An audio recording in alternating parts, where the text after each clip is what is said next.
ची चिंता वाढवणारी खडकवासला धरणातून आणखीन विसर्ग वाढवला जाणार आहे। आतापर्यंत खडकवासला धरणातून 35,000 क्युसेकनं विसर्ग सुरू आहे, तो आता 45,000 क्युसेक केला गेलाय।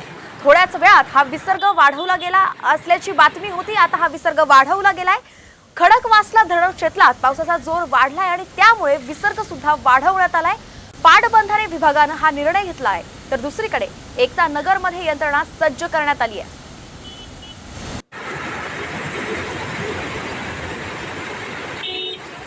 आपण पाहतोय खडकवासला धरणातून ही अत्यंत महत्त्वाची बातमी आहे, पुणेकरांची चिंता वाढवणारी बातमी आहे। कारण की खडकवासला धरणातून विसर्ग वाढवला गेलेला आहे। जवळपास 45,000 क्युसेक इतका विसर्ग केला गेलेला आहे। काही वेळापूर्वीच बातमी आली होती की विसर्ग वाढवला जाणार आहे आणि आत्ताच्या क्षणाची बातमी आहे की खडकवासला धरणातून विसर्ग जो आहे तो वाढवला गेलाय। 45,000 क्युसेक इतका हा विसर्ग केला जातोय। त्यामुळे एकता नगर भागामध्ये सुद्धा यंत्रणा सज्ज झाली आहे।